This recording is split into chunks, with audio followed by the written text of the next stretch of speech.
दोस्तों, मैं अधिवक्ता Swati Jain juris legal associate में आपका एक बार फिर से स्वागत करती हूँ। आज मैं बात करने जा रही हूँ कि कई बार रिश्ते में परिस्थितियां ऐसी बन जाती हैं कि जहां पर मजबूरी बन जाती है रिश्ते को तोड़ना, और यहाँ कहीं ना कहीं उस मजबूरी के तहत मतलब अब हमें ये रिश्ता खत्म करना है, कैसे भी हो, चाहे कुछ भी हो, मैं सामने वाले व्यक्ति के साथ नहीं रह सकती या नहीं रह सकता, चाहे पत्नी हो चाहे पति हो।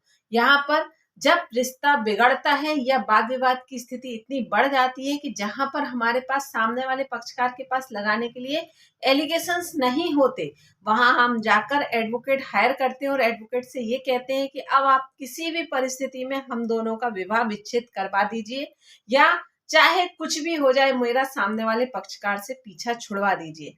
परिणाम ये होते हैं कि जहां परिस्थितियां ऐसी नहीं है कि जहां सामने वाला पक्षकार पर्सनल तौर पर एक दूसरे के लिए गलत हो, तो वहां पर निकल कर आती है कि सामने वाले पक्षकार पर आप 498 लगा दीजिए या मेंटेनेंस की मांग कर लीजिए, या किसी भी प्रकार से इस तरह के एलिगेशंस लगा दीजिए कि पति के अन्य महिला के साथ संबंध है या पति वैवाहिक जीवन की जिम्मेदारियों का निर्वहन नहीं करता।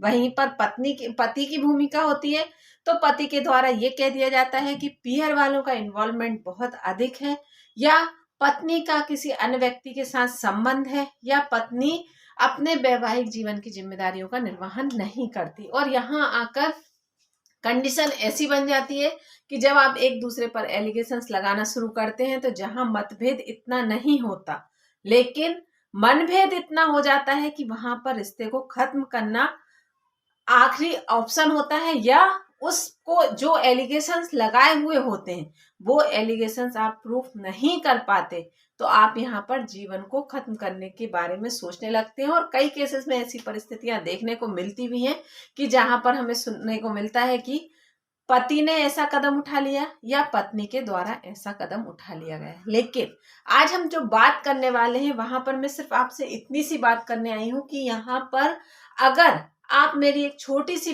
लाइन में एक छोटी सी बात समझ लें कि अगर आप झुककर चलेंगे तो सामने वाले व्यक्ति को झुका सकते हैं, अगर आप खड़े तनकर खड़े रहेंगे तो आप सामने वाले व्यक्ति को अपने पास आने के लिए मजबूर नहीं कर सकते, या सामने वाला व्यक्ति आप तक नहीं पहुंच सकता, चाहे पति हो चाहे पत्नी हो। यहाँ पर आप बस इतनी सी बात लाइन याद कर लीजिए कि झुकेंगे तो सामने वाले को झुका सकते हैं, तो यहाँ पर आपका रिश्ता अपने आप बचना तय हो जाता है, 101% तय हो जाता है। किसी भी रिश्ते को चलाने के लिए अगर दो व्यक्तियों के 50-50% एफर्ट्स लगते हैं, लोग ये कहते हैं कि मुझे पत्नी अच्छी नहीं मिली या मुझे पति अच्छा नहीं मिला, लेकिन क्या अपने मन से एक सवाल पूछ कर देखिए, क्या आपकी जो रिस्पॉन्सिबिलिटीज हैं, जो आपके दायित्व हैं, वो आप अपने 100% पूरे कर रहे हैं क्या? जो आपको सामने वाले से एक्सपेक्टेशन है, क्या वो आप सारी उस अपने रिश्ते को लेकर, तो क्या वो सारी एक्सपेक्टेशन आप सामने वाले के प्रति पूरी कर रही हैं क्या? क्या आपकी इच्छाएं एक तरफ तो नहीं है? क्या सामने वाले व्यक्ति को भी आपसे कुछ एक्सपेक्टेशन है, या सिर्फ आपकी ही तरफ से सामने वाले के लिए एक्सपेक्टेशन है? डिपेंड करता है। हर रिश्ते की अपनी एक डिमांड होती है, हर रिश्ते की अपनी एक परिस्थिति होती है।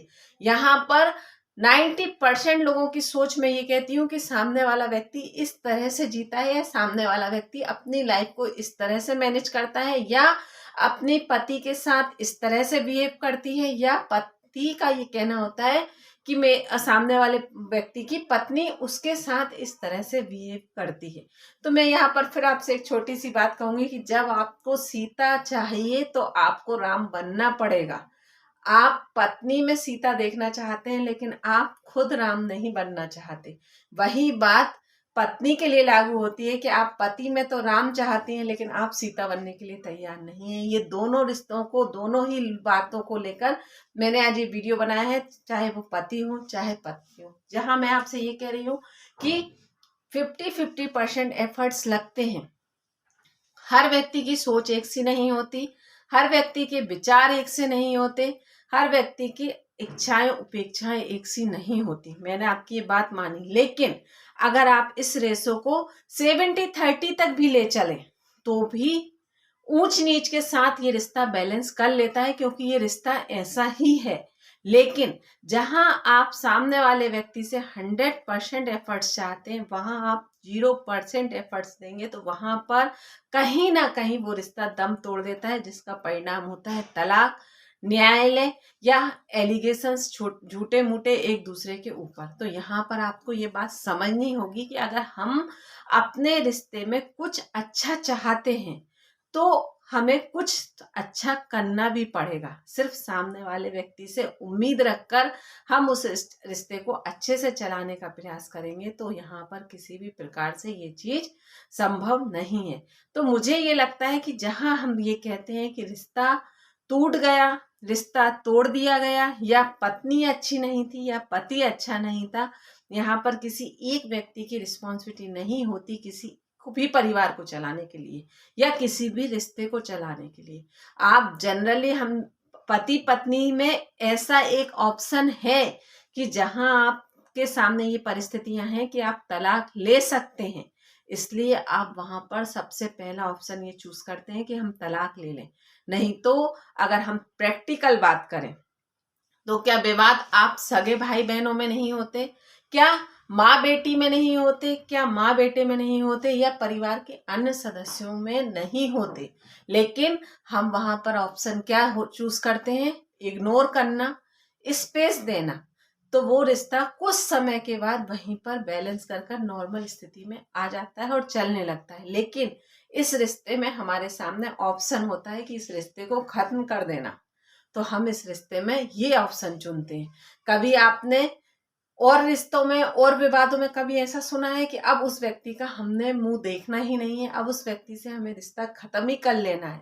तो वहां पर ऐसी परिस्थितियां नहीं होती। कहीं ना कहीं जाकर आगे उस रिश्ते में जो आपका क्लोज रिलेशन है वो कहीं ना कहीं जाकर नॉर्मल वे में आ जाता है। तो बहुत छोटी छोटी बातें हैं, अगर आप सोचकर समझकर चलेंगे तो कहीं ना कहीं वो चीजें हमारी प्रैक्टिकल लाइफ में शामिल होंगी और कहीं ना कहीं हम रिश्तों को बैलेंस कर पाएंगे। क्योंकि आज की दौड़ धूप भरी जिंदगी में हम लोग बहुत स्ट्रेट फॉरवर्ड चीजों को जज करते हैं और बहुत ज्यादा स्ट्रेट फॉरवर्ड हम लोग बहुत जल्दी जजमेंट पर पहुंचते हैं कि नहीं अब हमें ऐसा नहीं करना।